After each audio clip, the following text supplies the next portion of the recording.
And welcome back to Create, Share, Learn Live. I'm Erin Raethke, and we are going properly live for this episode for the first time, training wheels off, no like cheeky semi-live pre-recording, so then we can watch it back to sort of make sure we haven't said or done anything really weird and then do some discreet edits. I'm joined by my lovely, I guess, colleague from afar, Ben Eyles. Hi, Ben.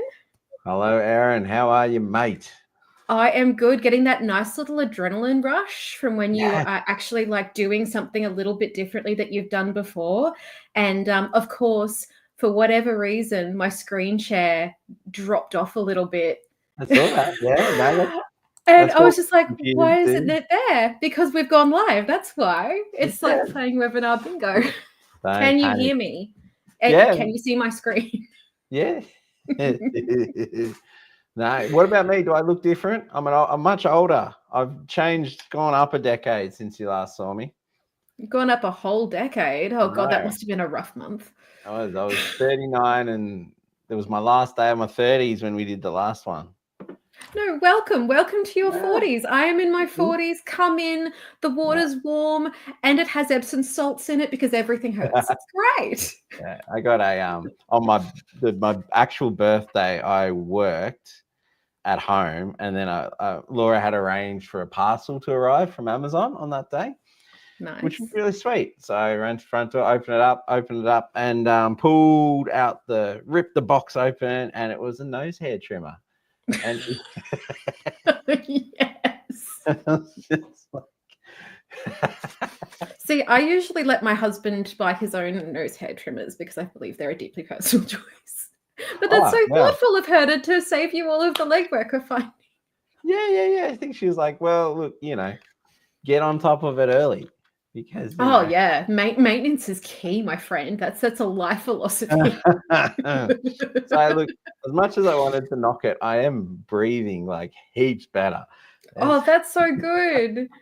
Yeah, we'll see. But like, this is the era of your lives where like you find like a really long wheat bag that's like you can fold and properly put into the microwave that can go all the way down your back or like wrap around like your sore knee or something, and you get so excited. Yeah. It's a great era. I don't like, I'm nostalgic for my 20s, but I don't miss my 20s. I like myself and where I am a lot better now because I sort of like, I know, sort of like I'm a bit more switched on about, who I am and, where my priorities lie and my values and that kind of thing. Whereas you're still figuring stuff out in your 20s and in your early 30s. So welcome.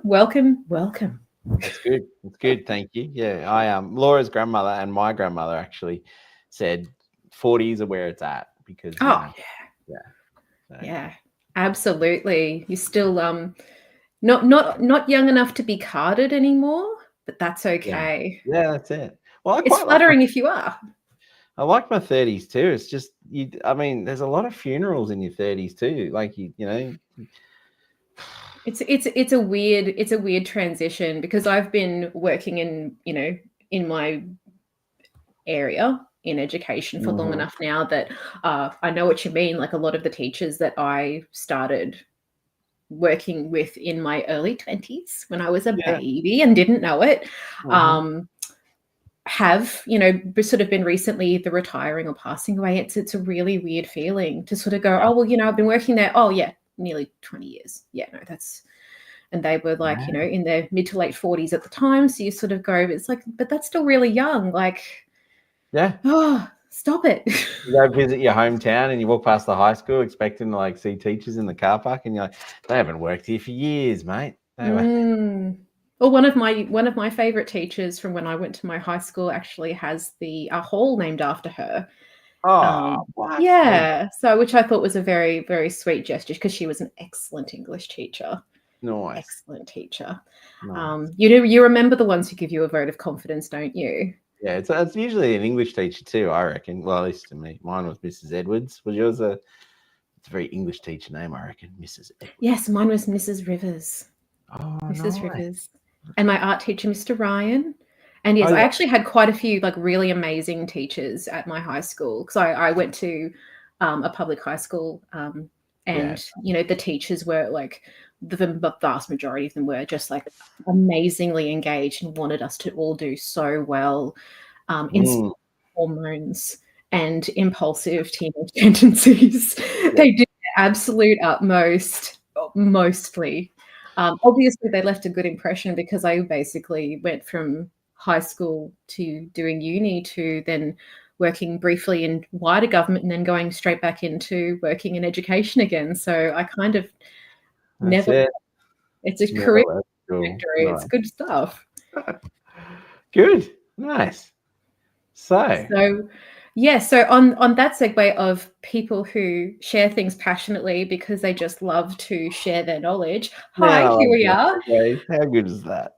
Yeah. Oh, yeah. Got to think on the fly to do the segues, right? Yeah. So we have a few different things to share with you for this episode. Obviously, if you watched our previous couple of episodes, you'll see that we kind of do a little bit of a, what's news, like news or things that have sort of popped up in the last month that we'd like to share.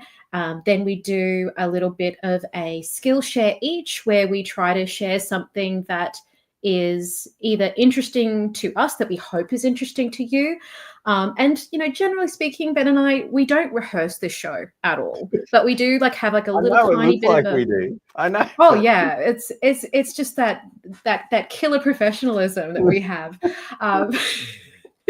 And the giggling. We're a pair of chuckleheads. But the thing that we do is we kind of go, okay, well, it's nice to share and learn something that you can actually apply straight away. Totally. So for this episode, I've actually got two little skill shares and little offerings that I'd like to offer up. One's what the term was actually introduced to me by Tim Kitchen from Adobe, low lift, which is really, really easy to just pick up and run with. Like, it doesn't take anybody having specialist software, special computer with, 5,000 gigabytes of RAM. That costs more than your first car. Something that you can just open in the browser and do really easily. And I'm also going to dip my toe into sharing something a little bit more complicated in the Adobe Premiere Pro space. Oh, let's go. Nice. Which is where I live for a lot of my work life. I spend a lot of time in Adobe Premiere Pro. And it is, I know it's an intimidating program, but I have nibbled away at it, and you can too. So, Ben, did we want to get straight into our news segment? I can't wait. Yes, please. Imaginatively called News.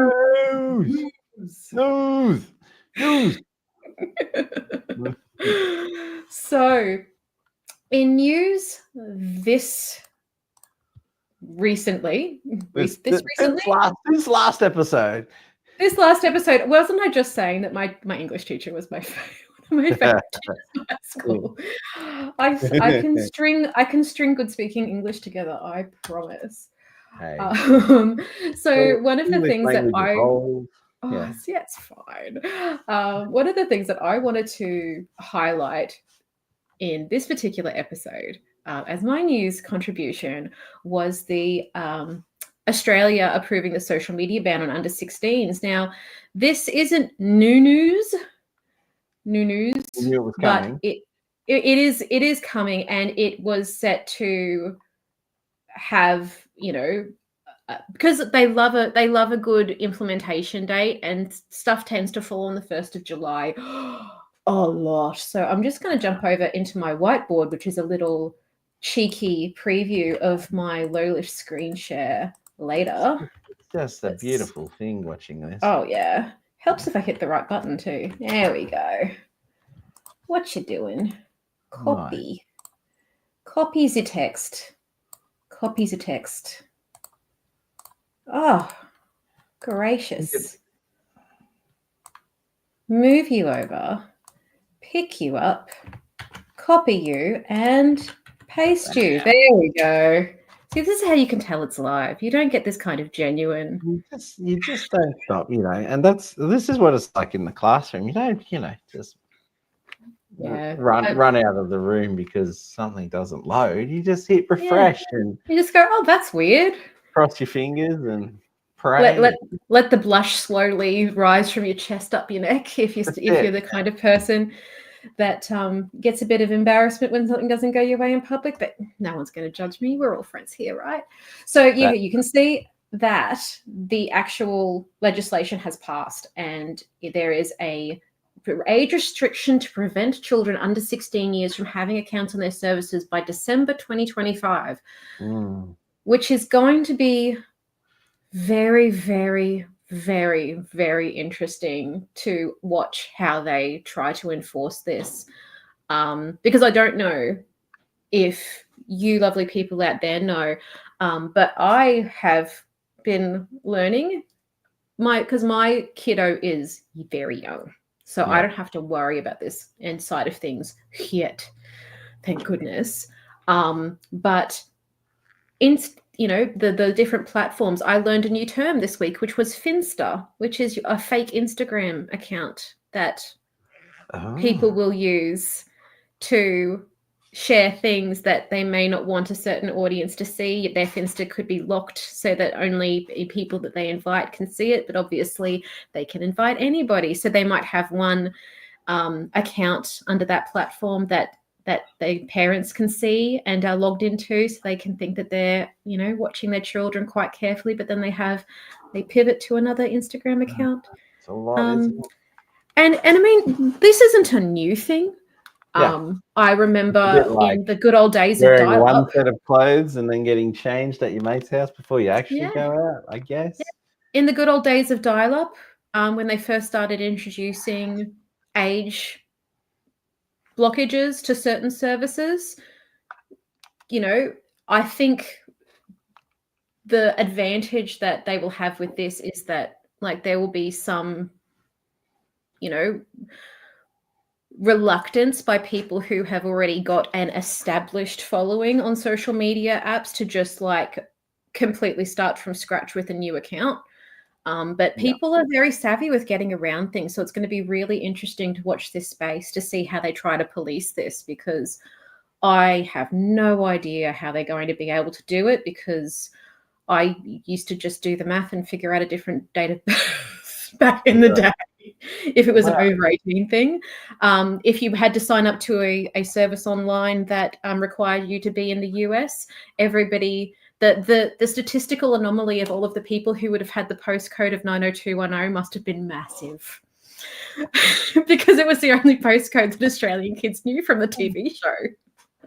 I mean, I know they're saying they're gonna be able to do some face detection stuff, but and age detect, I don't think any of that's shaking out too well.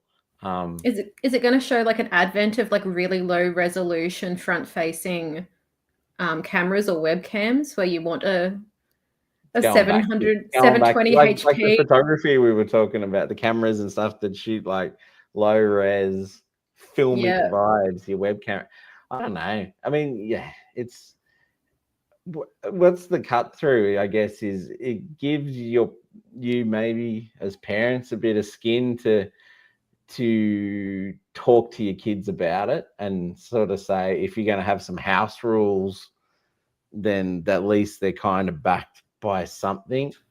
You're going to have to, I think there's a lot of you can't just put a brick under the accelerator, because this stuff will, you've got to, at a certain point, do a bit of a trust thing and a self-esteem thing and an education thing about. Yeah, and hopefully have the kind of relationship to your kids where if someone is approaching them and asking them to do things or provide things, that they sort of set off alarm bells, have that stranger danger set up with your children, where you have the kind of relationship where even if they have set up a fake account and they are using it without your knowledge, that if somebody starts approaching them in an unsafe way, they feel comfortable enough about your relationship to actually come to you and say, this has happened and this is making me uncomfortable and I'm really sorry, but... Yeah, well, that's the dream and the hope, isn't it? Yeah. It is. But I mean, obviously they're because that's the thing, I absolutely 1,000% support controls to help protect children. because the entire online world having access to your child is something that thoroughly terrifies me as a parent now, especially. Like I was concerned about it before I had a kid, and now that I am a mother and not just a cool aunt, it sort of makes me go at just the because people have weird opinions about how they should and shouldn't be able to treat other people face to face, let alone anonymously online. So yeah, it's a topic where I'm going to be watching this space with great interest, because as a parent to a young child, obviously I am trying to be very, very mindful and sharing things with parents when we have discussions at the park, through semi-cold coffees, as we're watching kids play or helping them on slides and stuff. And we're talking about, some of the things that pop up on streaming video apps, and, discussing tools like, I was talking to a mother just recently, and who was saying she let the child have the device, and they were watching a video that she put on, and then all of a sudden it was some other video that was some sort of like very odd, sort of like almost semi-violent but kiddie looking thing that had just auto played in the background. And we had a discussion briefly on the playground about how there are certain video streaming apps where I will download what I want my child to consume, and then I will take the entire device offline. So it is not logged onto Wi-Fi. So there is no autoplay. It cannot just fling them into whatever happens to have not been filtered by the automatic filters online. But that's only one element to the huge level of protection that parents have to think about in this day and age, with who and how their children are going to be exposed to bad actors online, regardless of whether or not they are adults or other children. Which is... Do you know where YouTube landed up in this mess? Like, in terms of, was it going to get a ban? Did it get a ban? Okay, I did actually read that. There is... Okay, so I did read, and it's either in the BBC link that I will see if I can put into the... I will link the articles that I've shown on screen in our description of the video, but it was either in the BBC one or in the eSafety one, where technically the specific platform of YouTube can't be included under the ban because the platform itself is available without being logged into it. Right. Yeah. So it's like things, other platforms, other social media providers, you have to be logged into it in order to access the content, whereas YouTube, you do not. I think you need an account to leave comments on YouTube too. So that might be something. And, like save favorite, add your favorites or watch later or whatever, those features where you're actually like engaging and using the platform itself. Whereas, because you can just watch videos without ever being signed in. That's actually one of the ways that I test to make sure that videos are actually properly live when I upload things, is I jump into an incognito tab and then go to the link just to see how it displays to the general public. Just in case you haven't quite set things up properly, and then you notice that there's a mistake, or you've accidentally left comments on when they're supposed to be off, or vice versa. It's a thing. Right. It's cool. Yeah, I'd hate to lose YouTube. But I mean, there's a lot of rubbish on YouTube, but there is good stuff, and it's so many good things. I know. Yeah, see, and that's the thing. I've learned so many things through video sharing platforms of just going and like having a look, trying to like figure out the terminology of what I'm asking for, that prompt crafting where you don't quite know what you're asking for. So you just kind of do like Mad Lib search terms until videos start coming up that you're like, oh yeah, that's not quite what they wanted to show me. But then one of them mentioned this word, so I'll try that search term. And then you come up with, because, obviously structured learning programs that people have access to, like LinkedIn Learning, that actually have the courses are really fantastic. Number one, if you live somewhere or are in a situation where you can have access to a subscription. So say, for instance, the State Library of Queensland actually gives LinkedIn Learning to all people who live in Queensland. All you have to do is go onto the State Library of Queensland website and sign up, and you can get access, which is amazing. But not everywhere has that. And it's, a pretty costly service if you're just doing it on your own and you maybe don't have much of a budget. Yeah, nice. Good stuff, mate. Good topic. I don't think we've fixed it for the nation, but it's No, watch this space, right? Stay tuned. Stay tuned. Well, my share's a little bit different. You happy if I jump into it? Absolutely. Right. Go for it. Okay, let me just tidy things up a bit here. So let me start on this one, and I will present my screen. Before presenting a screen, remove other media. Oh, I'm talking to myself. Maybe if I press the start button. Hey, look at that. Here's my computer. So, have you heard of an app called Snapseed? You're going to have to, unless you're a bit of a photography nerd, you have to push your brain back 5-6 years or so. No, I do remember Snapseed because it's one of those things where it's like, I know that name, but it's not something that I've touched in a really long time. Yeah. So Snapseed was this really cute little app that I think someone else made, and then Google bought it. Then Google released a bunch of products that did photo editing, and Snapseed just kind of sat there. And it was a free photo editor. You could edit raw files. It had a bunch of stuff in it. But as the years went on, it started to get a bit dated, and it was still a good tool if you didn't want to spend any money and edit photos. So a little bit after my birthday, not saying it was for my birthday, but about the 12th of June or something like that, they dropped an entirely new version of it in the App Store, and you can download it. And the new skins, new looks, new toys, all of it. So if I jump out to the version history here, you'll see version 3, it's had 3 updates since June 13. June 12 was the date.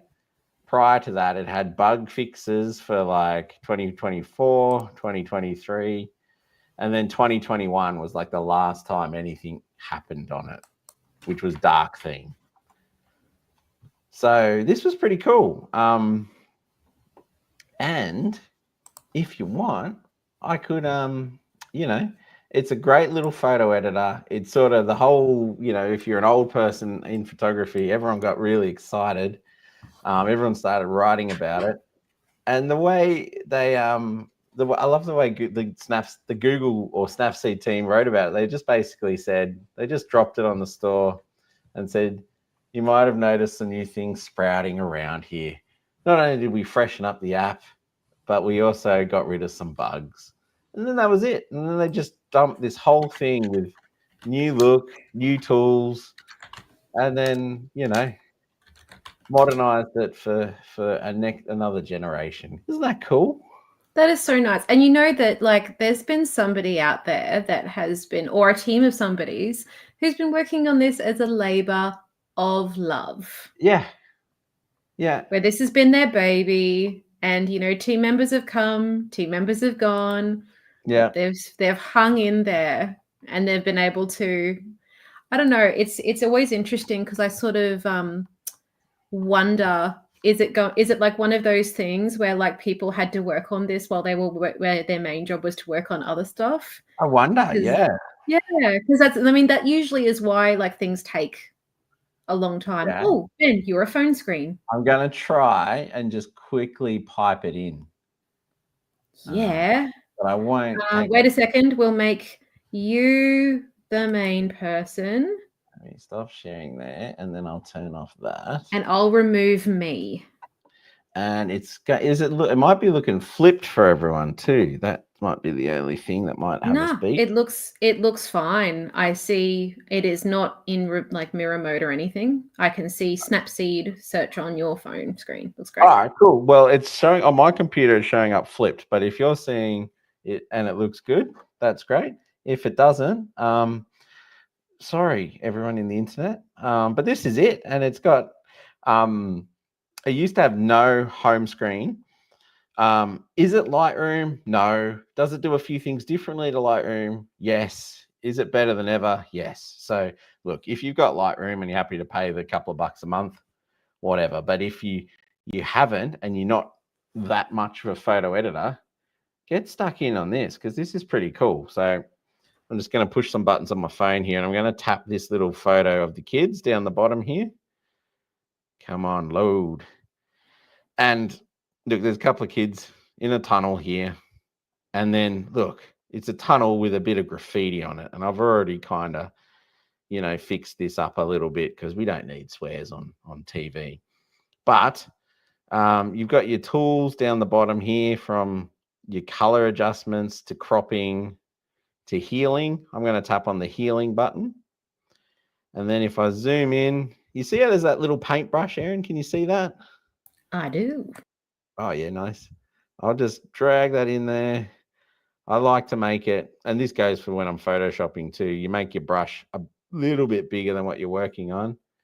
And I'm just going to get my big 40-year-old meaty finger in there and try and gently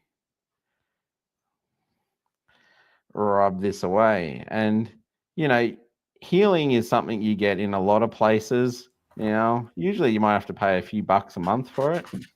So the fact that it's kind of here and it's kind of good, and I'm rushing it because I'm live on YouTube, man. But I don't know. It's doing a better job than me taking alcohol wipes down to the local park and trying to take the murals of rocket ships that people leave all over the play equipment. And I'm zoomed in there, and that looks a bit patchy, and I'm hating that. But if I spent another 3 minutes on that, that would probably come up pretty nicely. Not as patchy as the local council paint job would have been to do the same job in real life. Let me show you the adjust, because this is a really nice way to work, right? So you got your histogram up in the top right-hand corner.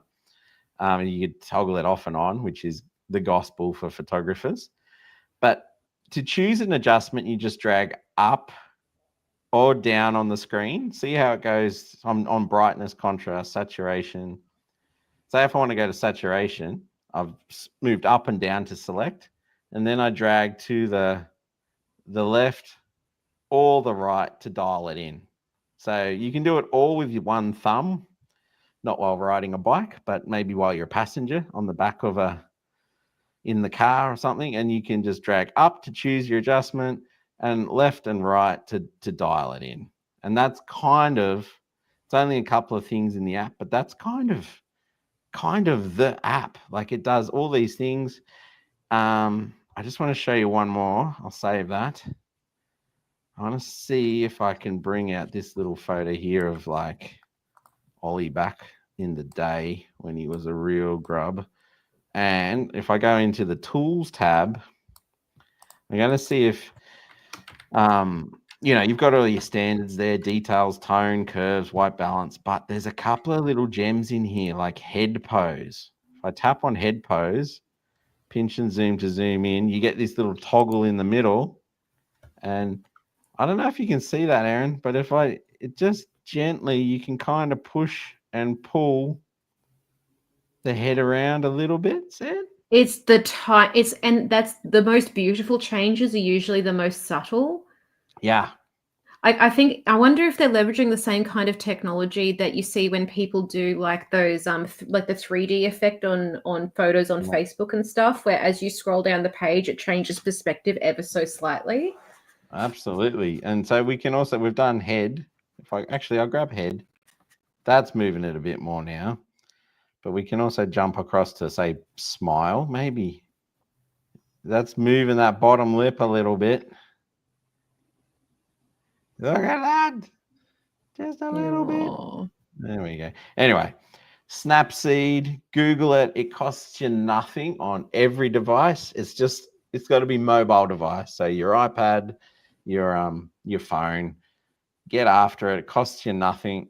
Mm-hmm. It's a really solid editor. You can export in high res. It doesn't compress. It doesn't do all those nasty things like nearly all the other editors do.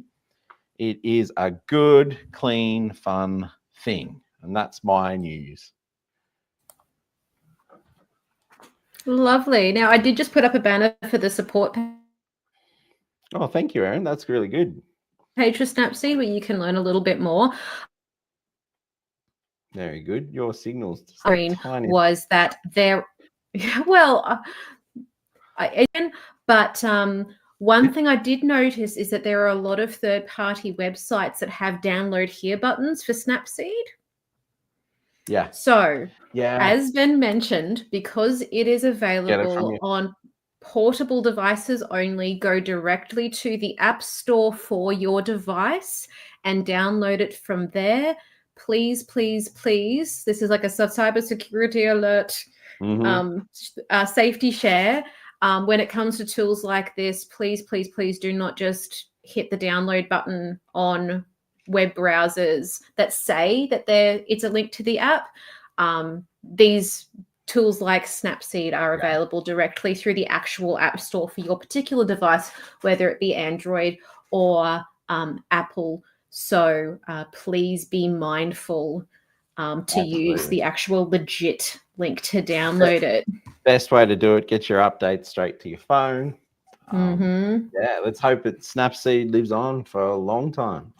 Yeah, here's hoping, right? I know. All right. I love a good tool that's also free. Yeah. So the other little thing I was just going to quickly share that's a little bit more lighthearted and positive is the latest round of Adobe weekly webinars that have been released that are going to be running from late July through to late August. They are on Wednesdays. They are at 4 p.m. Australian Eastern Standard Time. They are free. And you can see on the banner at the bottom of the screen, that is the link for the Wednesday webinars in 2025, the latest offering. So there's topics like the safe and ethical use of AI. You can see it's an AI-generated image immediately, unless her fingers are really hot. Like, because that is one melty keyboard. Why the AI decided that her learning was like so on fire that she was melting the keyboard, it's a black box. It's anyone's guess. Yeah. But I saw that and I went, well, that's actually a really good lesson because her watch band is like built into her hand. Like that's a really good, like, so you sort of go, well, it's ethical use of AI if you want a picture of children in a classroom, but it's not quite right. But it's close. Like you look at her face and you go, it's you would, if you saw that in your dream, you probably wouldn't notice it until you woke up and went, what was with the watch and the fingers and the keyboard? I was thinking about that today, how a lot of AI generated images and the way it transitions between things and the decisions that it makes of how it composes things are very dreamlike, very dreamlike, or nightmare-like sometimes. But that one's not too bad. It's just like a little weird.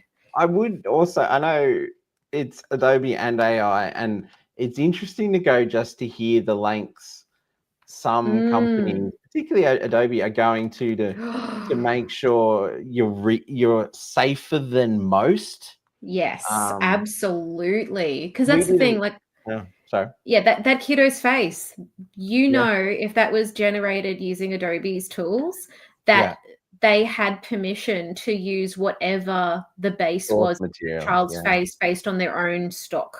We did an experiment in our last week of class.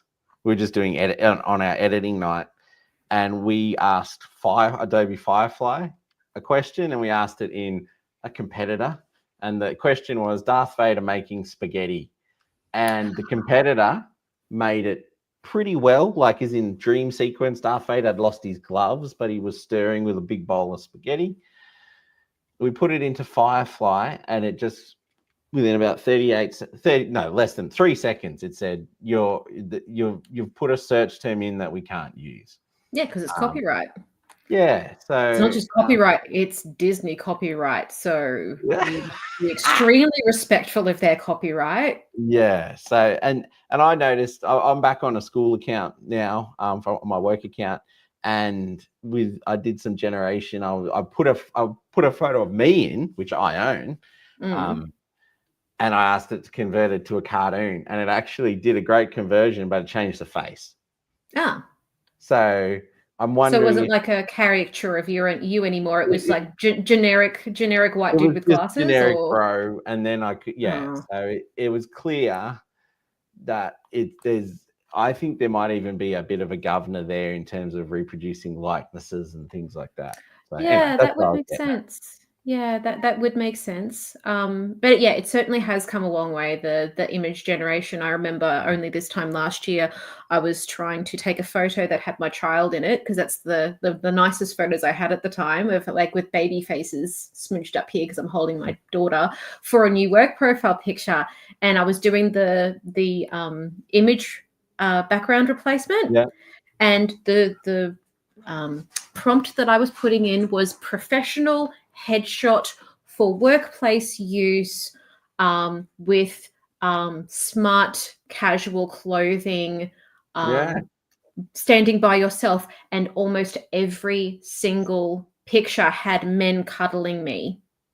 But they were men, they were like AI generated men, but like early ones. So they had like the melty look to them. That's a lot. And it was all like, why? No. And I kept refining it, saying, no, professional headshot of a woman standing alone in an office environment. And every time, since I was a woman in the picture, I had men around me, and sometimes like cuddling me or leaning in really close. I was like, that's really interesting. That's the default. If it senses a woman's face, it goes, okay, well, no, she has to have people standing around her in her personal space. So, but those things have changed. You try the same prompts now and you'll get a different result, because they've watched the kinds of prompts or complaints that people have had, and they've gone, okay, well, why is it doing that? Because a lot of the stock photos are group photos of people in office environments. So that's what it's referencing. It isn't thinking about individual standee headshots of people looking professional. Yeah. But yeah, so back to this, the 2025 webinar. No, that's okay. The 2025 webinar recordings for what's been offered previously are also available on that page, as well as a lovely button. Do love a good button that links to the 2024 Wednesday webinar archive. So there's lots of really great topics there, including the Creative Campus Innovators curriculum with Adobe, video editing, Adobe Substance, which is not in my wheelhouse, but I think is fabulous. I love watching Substance demonstrations because of just the textures that they put on things and how real they make them look is just amazing. And yeah, so definitely, if you have an opportunity, if you're free at 4 p.m. On a Wednesday afternoon on any of those dates, definitely give it a look. It is well worth your time. And if you can't attend live, definitely check out the recordings after the fact. They are well worth a watch. Well played, mate. Well played. So I think that's us for news for the moment, which then you've already kind of done a Skillshare. So let's keep this Skillshare knowledge trainer moving. And let's go straight into our favoritely titled segment called That's right. Okay. So you go first, Ben. You go first. Oh, okay. Now let me add my computer back in here. This is just a couple of all right. So a couple of things.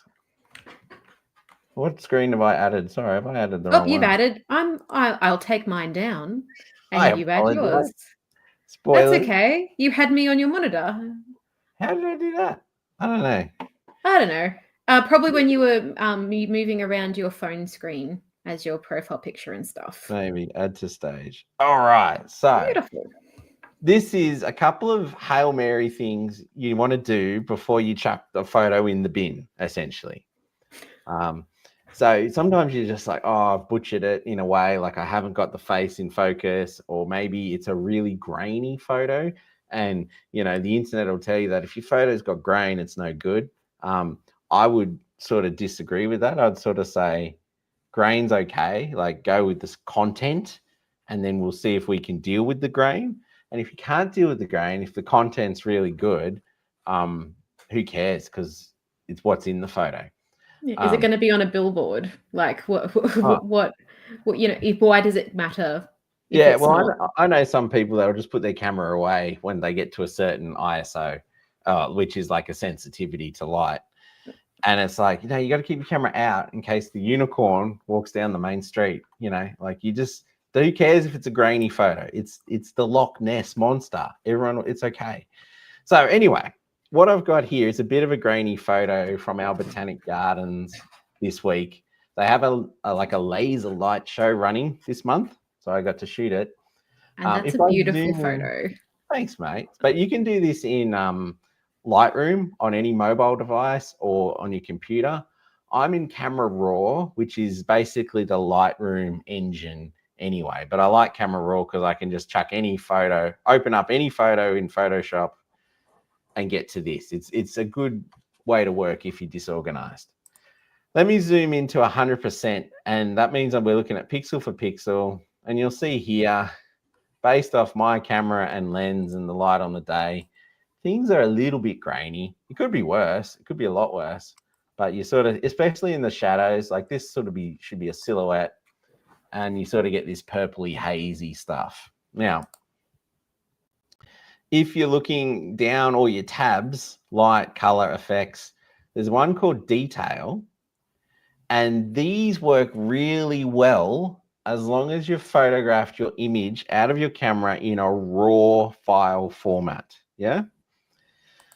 So you might need a special app on your phone if you want to shoot raw, or if it's a setting in your camera to turn on. They're bigger files, they take up more space, but they've got more info. If you haven't shot raw, I'm going to show you something real quick later on. But effectively, you come in here, you hit the denoise button. It's going to cook for, according to my computer, well, mine's a 5-year-old MacBook. It's going to take 15 seconds. If your computer's newer, it's going to be a bit faster. If your computer's older or a different spec, it might be a bit slower. But let's just see what it does. Bam. All right. So if I get a bit where there's a bit of detail and a bit of shadow area, and we toggle it off and toggle it on, and we hide the preview and we let it go back again, you'll see it's done a couple of interesting things. Used a bit of AI, used a bit of, cleaning up gadgetry. That's a technical term. If you have a look in this area here, the noisy version really lost a lot of detail, but Camera Raw, Photoshop, Lightroom has been able to put it back, and the blacks are a lot blacker. Everything just looks a little bit overall a bit cleaner and snappier to start with. So that is a real Hail Mary. If you've got an older camera and you think, oh, the image quality just pegs out really badly, run it through, grab your raw file, run it through this. A lot of people are now going back and digging out all their old point and shoot cameras and those sorts of cameras that aren't built anymore and sold anymore, and shooting in them because they now know with a bit of software jiggery pokery, we can polish them up. Mm-hmm. Neat. Now I've got a couple more because I said, what if you don't have a raw file? Well, I've got 4 photos here in Photoshop. And I want to show you, like, this is really the last stop for me before the photo might go in the bin. If you can't save it, try this. Now, and then there's also some fun stuff, but it's really quick, really easy. I've got a photo here called, let me go, this one. Now this photo here, it was a long exposure. We were painting it with a torch. And if I zoom in, Command or Control plus, I'm going to go into 200%. Oops, if I can drive my computer properly. Hold the space bar, get the hand, drag around, and look at the eyeballs in this shot. Now, they're not super duper sharp, are they? Not so much. No, I'm admiring the photography as well. So yeah, like it looks pretty good to me. And but like, to your have it a bit soft, and that speak that's got various artistic connotations. But let's say we wanted to sharpen up that face, but it's going to be really hard. And would that be because of the light painting and the duration of the exposure as much as anything else? And the subject has moved a little bit. Mm-hmm. It's very hard to stand still. It is. I find it hard to stand still. If I look at the file info, hopefully we can get it. Maybe the camera's got it. Yeah, this is a 1/4 second exposure, so it's quite slow. Could be my motion, it could be the photographer, it could be the motion of the her own breathing. Yeah, all that stuff. Yeah. So watch this. We go to filter, we go to neural filters, and these are like a whole bunch of futuristic kind of plugins. You can download a bit of extra data into Photoshop and then run them on your photos. So I've downloaded photo restoration before, which is really designed for chucking in old and beaten up photos out of your nan's drawer and getting them cleaned up.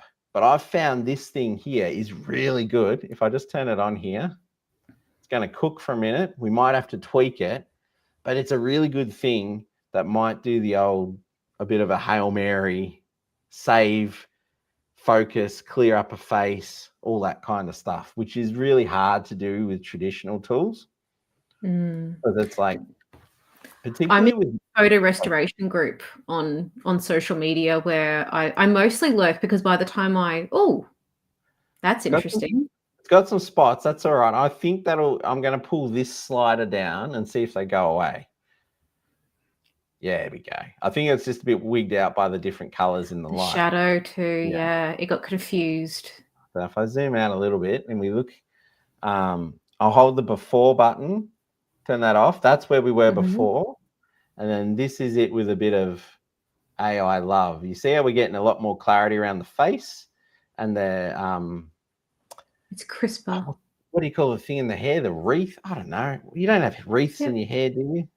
Yeah, sure.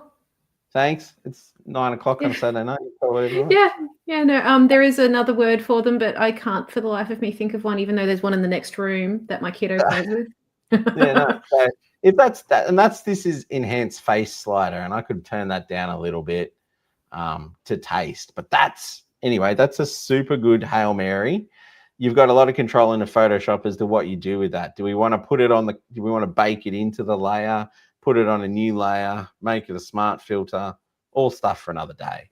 But that's a quick one. I'll just show you one more, Erin, just for fun. But pick your favorite out of these two, the crow and the umbrella. I do love the look of that umbrella because it looks like I love the depth of field on it. Nice. All right. So we got two things to show you here. Filter, neural filters. There's obviously, we could download the depth blur if we wanted to increase that depth of field thing, but it's looking all right. I'm going to leave that. Have a look at this thing here called Colorize, right? Which is designed to recolor photos using the power of Adobe. So if I turn that on, give it a second, it's going to cook and come up with something. Now, there might be areas you like, there might be areas you don't like, but it's a pretty good starting point. We can tweak the colors, and we can also kind of steer into a bit of a filter look to it as well. And sometimes if you can't get it exactly right, you're better off steering the tangent in a way you want to go. So we might go into like that kind of old photograph kind of look. Because my brain mentally filled that's a rainbow umbrella. Yeah. When I saw it, that's where my brain went. Whereas it went, it's red and white, because it's sort of just, it takes an educated guess. It does, yeah. But yeah, we could subtle it off. And then, but the thing that gets me going on this is like, look at the masking around the clothes and stuff like that. It just doesn't. You can still see the raindrops on the umbrella. Yeah. It doesn't miss. And it's, before, after, it's taken this cruddy old JPEG and breathed a whole heap of life into it. You can still see the actual raindrops falling. Like, it hasn't like done anything crazy and removed it as like junk or noise. It sort of has recognized. That's it. So yeah, it's a pretty cool thing. It knows jeans are blue. It knows what? Sorry. It knows the jeans are blue. And I say, I'll take myself off the stage so you can see. Yeah, no, yeah, it's definitely worked out. Most jeans are blue. It's having a punt there. And I mean, look, if we hit okay and you're deciding you're not liking the color of the background, I mean, you guys know what to do. You would select the subject. Oh, hold together. We're presenting and editing, and you might then invert that selection. And what do we could go tackle it with a hue and saturation layer out there. And what do we want to do? Maybe try and find well, that might be a bit more natural looking there. That kind of stuff. We can go fight for it that way. Erin, that's what I wanted to show. No, that's awesome. Get in there. Don't bin it. At least run it through neural filters. You never know. And that's the thing, like the neural filters are going to enable you to do a lot more fine tuning than say, because there are a lot of like photo touch-up AI generated apps that are out there now. I lurk in a photo restoration group. I usually, by the time I see the photos come up, like 15 people have already grabbed the photo, taken it, done a restoration job. But you can always tell when people have used like sort of brute force AI tools, particularly when the photos are quite old and there's a lot of like creases on the original image. And especially if it's a black and white or a sepia tone image. And there was one that I thought was so interesting. And I actually, when I saw it, I went, that's fascinating, because the picture was a couple with their younger children sitting in their laps and around them. The AI filter that the person ran the photo through when they replied to this photo restoration, please help me post. Yeah. Saw the creases in the actual photo paper and put a pair of gold framed glasses on the man in the picture, because it interpreted that the creases were actually glasses. Wow. And they were like fully realized like gold framed spectacles that were even era appropriate for the like 1940s, 1930s that the photo was probably taken in. Yeah, but okay. it could put almost photo perfect gold rimmed spectacles on the man in the photo, but it still couldn't get the fingers right. Like the mum where her hands were crossed over on the baby's lap, the fingers were all like, one of her fingers from this hand was also like joined at this hand as a knuckle. So it was like a double-ended knuckle. Yeah. And so it was almost like that, like it had blended in. So I was like, that's so interesting, because if you look at the original, he clearly isn't wearing spectacles. Like he 100% is not wearing spectacles, but the AI took a punt, and the person who posted it was super happy. Like, this is the best one. And in a lot of ways it was, but I looked at it and I went, they've just thrown that through an AI filter and they have not looked at original to edited one. But if the person's happy. I think it's nice to acknowledge it's an old photo. You don't have to like polish every crinkle out. It was pretty damaged. I will give the whatever program they used that kudos. The photo itself was very badly creased.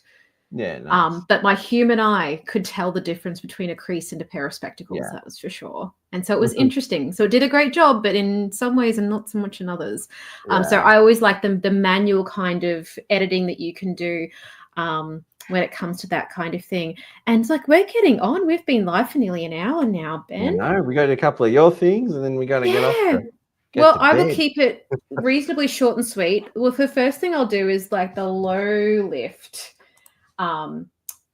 share of stuff you may have access to and already be paying for that you don't know about. So introducing, ta-da! If you are already paying for Microsoft Office or M365, as it is now called, personally, so say for instance, you either got a license when you bought a computer recently, or you pay for it, a subscription out of your own pocket, you have access, if you pay for that subscription, to Microsoft Word, PowerPoint, all of the good classic things, right? But there is an app that I feel has a lot of really, really great collaboration and usefulness just to organize your life. If you're a little bit all over the place with your ideas and stuff, you've got a million notes in your phone, and you've got a million sticky notes, and you've got like a veritable cornucopia of like old library cards and stuff that you scribble notes on, and there is different ways that you can try to organize your noisy brain. And so this week, in the lead up to this broadcast, I was going, okay, well, look, sometimes I use Microsoft Whiteboard at work because it's something that my colleagues have access to, and you can kind of do a bit of a brainstorm and everyone can go in there and collaborate. And I went, oh, I wonder if I have access to it through my personal Microsoft 365 subscription that I pay for my home family use, right? So I logged in. Here's my account.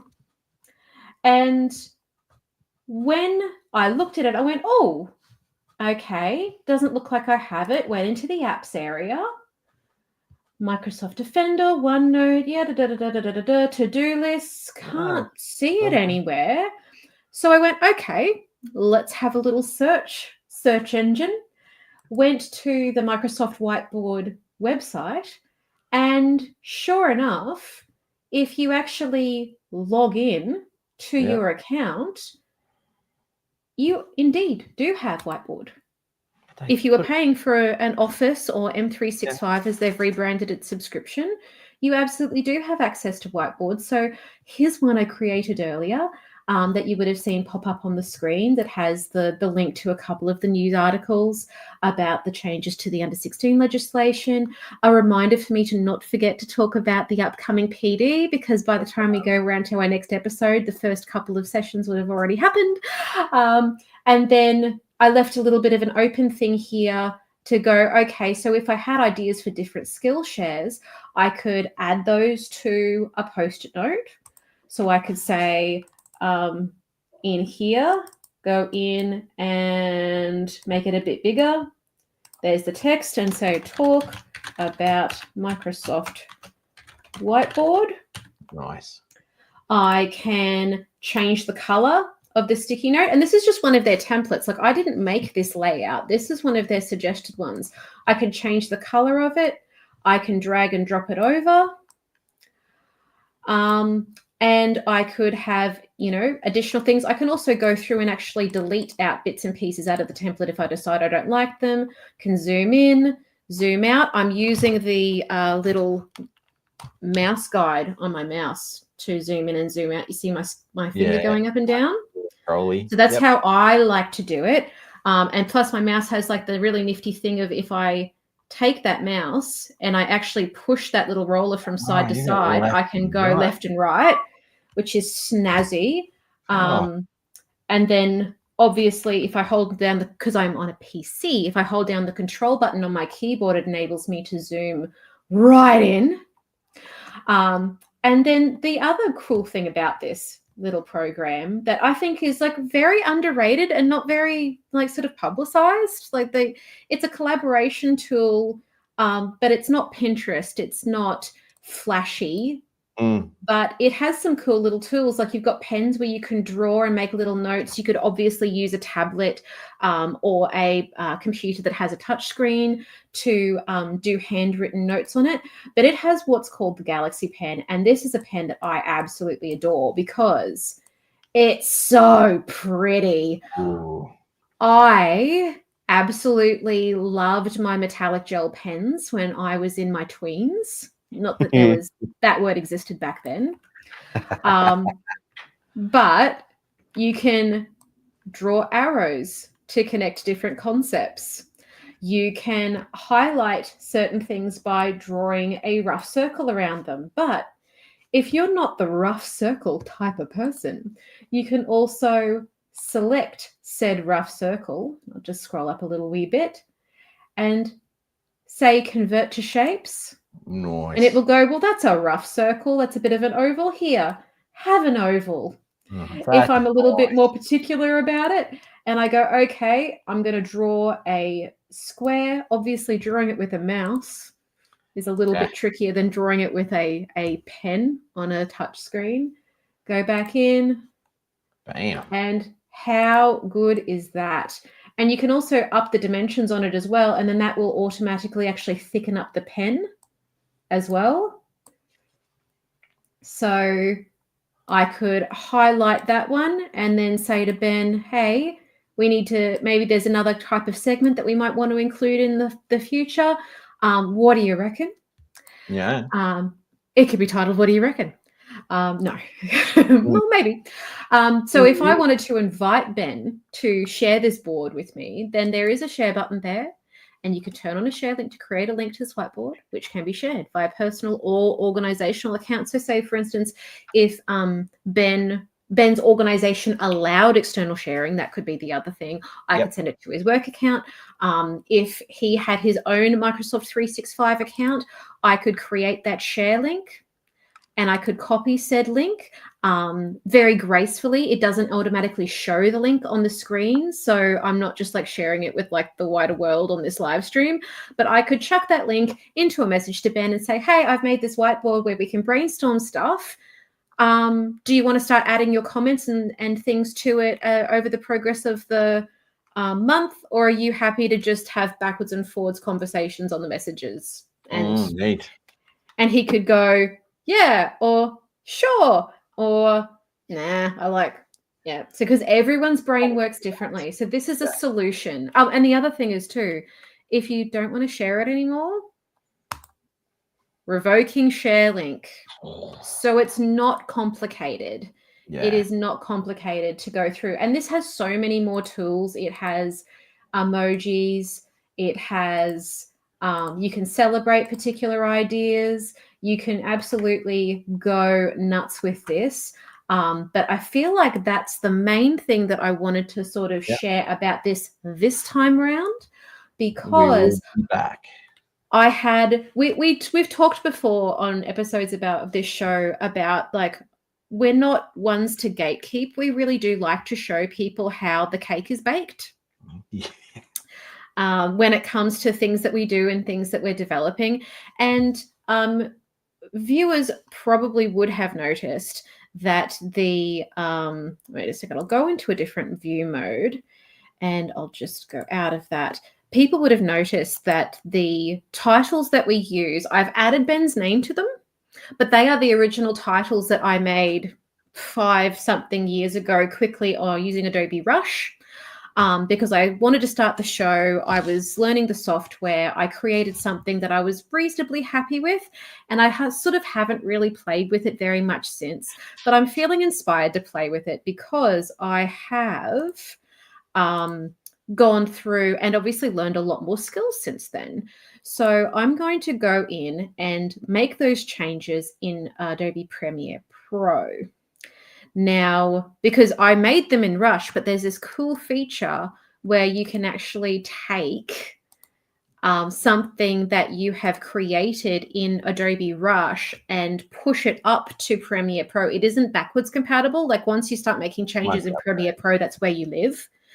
But that being said, once you sort of graduate in confidence from Premiere Rush or Adobe Express Video to Premiere Pro, it's super hard to go back because you just have such a wonderful level of controls.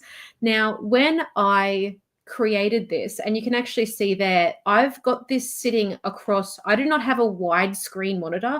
I have this sitting across 2 screens that kiss either side of my webcam.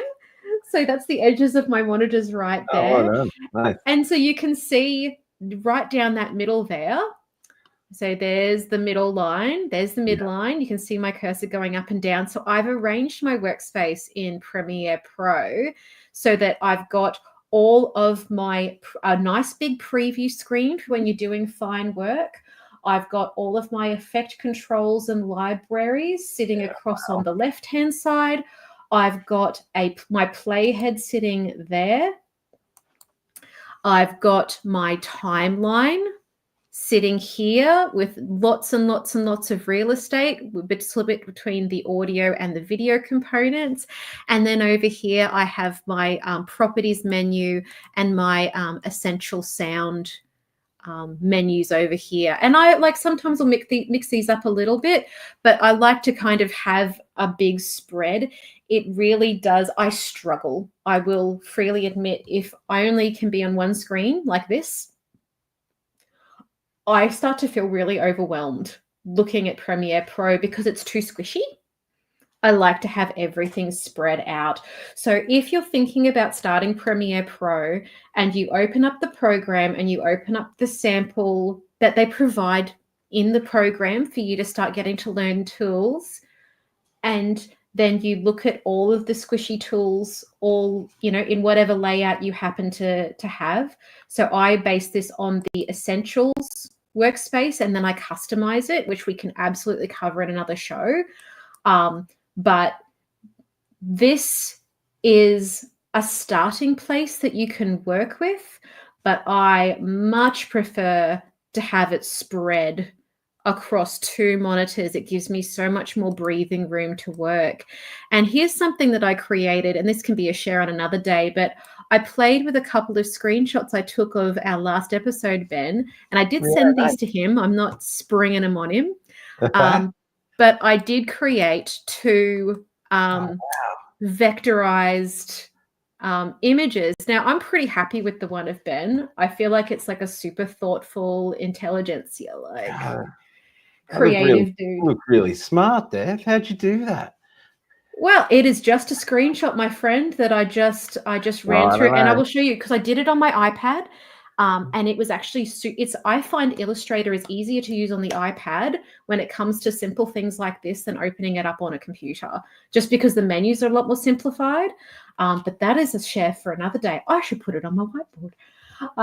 But if you look over here, because I've got this really beautiful big layout, it means that I can select Ben's picture over here. If you can see my little cursor moving, that's Ben. And then I see Big Ben over here on the left-hand side. And then it means that since I've got him selected, I can scale him down. I can time him so that he and I both appear when our names appear, right? I've got Ben selected now. I'm going to select myself and take me down a little bit as well because I'm too big. I'm too big. What I can also do is, and this is where a good layout that you're comfortable with makes all the difference, because over in this section, the thing that I have selected, you can change the position. The left one is horizontal position. The right one is vertical position. Gotcha. Right? Yep. So I can tinker because I know where my menus are and I've set them up to my preference. I can change how they appear on here, and I can line them up and add Ben and I into the opening titles with like pretty low effort, right? So this is going to be something that I'm going to be refining over the coming times for the next episode, right? But this was kind of like the general idea I had, where I sort of wanted to get, because the actual screenshots themselves aren't completely consistent scale-wise either, right? They're like a little bit off. I think mine's slightly wider or slightly narrower than his. Gotcha. So it's kind of like a matter of, I can't just copy and paste the properties of one onto the other. I kind of do have to do a little bit of tinkering by eye to sort of get them lined up and looking pretty sweet. But then what I also have is the fact that their black there could look really cool, but it sort of sits over where the live bit is, which I'm not a huge fan of. So because I know where my effects are, there's a really cool effect that I use to great effect in a lot of the videos that I create for work, which is when you go through and you can do keying, or you can do color correction, or you can do all sorts of interesting things with your image where you can replace the color under image control, color replace. So say, for instance, if I wanted that black to be a different color and do like an Andy Warhol thing, I could. If I wanted to change the color and saturation and balances, that all sits underneath color correction, brightness, contrast, all of the stuff that you love playing with in Photoshop, Ben. Yep. And then if I wanted to just do a straight up color key, what I do is I grab that little Lego brick it isn't really called a Lego brick, but it reminds me of a Lego brick. And I grab that and I pull it onto Ben's picture, right? And now that I have that on Ben's picture, I'm then going to go over to Effect Controls, which I have handily there. And now that I've pulled that across, it sits there under Color Key. And so it's pretty easy because the color I want to key is black. So I hit the little color button and I go to black. I don't need to worry about lining up the eyedropper tool. And then I've got, it's done a pretty good job, but I'm just going to maybe up that color tolerance a little bit. And then as you can see, it's done a pretty good job of cleaning it up, but maybe now that it's white on a background, that maybe isn't working for me. So what were we doing before? Color replace. Let's drag that little Lego brick onto Ben as well and go back to the effect controls. And we're going to go color replace. The target color is white. So I'm going to pick that one there. And the replace color is going to be black. And let's see how that looks. So you can sort of do lots of different things where you play with you know, how you play with it, how you go about it. I probably will end up like redoing this to actually have like maybe me and Ben, with his permission, of course, and consent, on the titles where I actually have the live bit overlaying part of it so that he sort of pops more. But there's lots of different things you can do with it. And the really great thing about it is that if you're just not vibing on what you've done, you can hit that little FX tool that you can't really see. I'm going to stop this screen share in the mode it's in.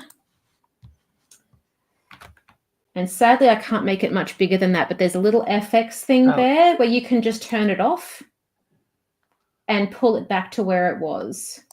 But you don't have to do it multiple times, right? Once you get the color effects to where you want them to be, one thing that is really, really cool about this, and I'll just make sure both of these are turned on, because this is not my final iteration. This is just an option, right? I'm going to then go over to my squishy timeline, and I'm going to see, because I've named it something meaningful as well. So I've got Ben and Erin. So I'm going to copy Ben. Then I'm going to right click and I'm going to paste the attributes onto Erin. And it's going to ask me what I want to do. And yes, including the effects color key and color replace, hit OK. So it'll stuff the positioning up by doing it that way, because I was a bit quick off the mark. But I can just drag it up to where I want it. And then that way I can get it right for one asset that I've added, and then just copy and paste those attributes across multiple assets in the video. So I don't need to fine tune it every single time and fiddle with it endlessly. I can just get it right in one spot and then just go bang, bang, bang, bang, bang, and then paste it elsewhere, so that until I'm happy with it. And then going back in is just as easy as turning certain tools on and off until it's in a spot where I am pleased with my work. And so, yeah, that is my like super high lift, in semi-intimidating, but once you know where the tools are, it's actually really easy to do share for Adobe Premiere Pro. Erin, that was awesome. I think we'll be having you back doing lots more Premiere stuff, because that's cool. And I will, as I'm working on this, like we will highlight when I actually, you know, have tinkered with it to a point where I'm really happy with it, and we'll, you know, play it on the show and then actually demonstrate it. Yeah, nice. And I'll keep track of what I've changed, so I can actually say, okay, if you like that, this is how you actually do it.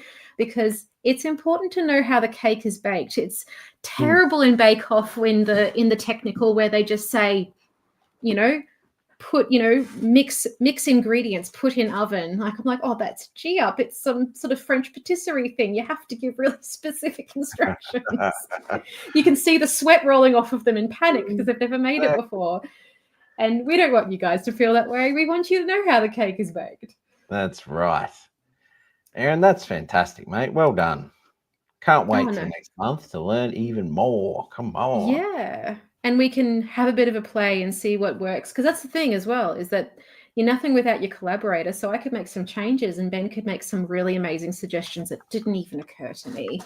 And it'll all be very exciting. And you can see how the opening credits of this show evolve over time. Nice. All right. So I think that's us. I think for the evening. I think we'll wrap up a clock. Yeah. Well, we're at the hour 15 mark. That's it. If in doubt, chuck it in neural filters. Don't forget your Adobe webinars. And yeah. And always think out loud, because that's the thing. Sometimes talking problems through helps you come up with ways to either ask for help or search for help.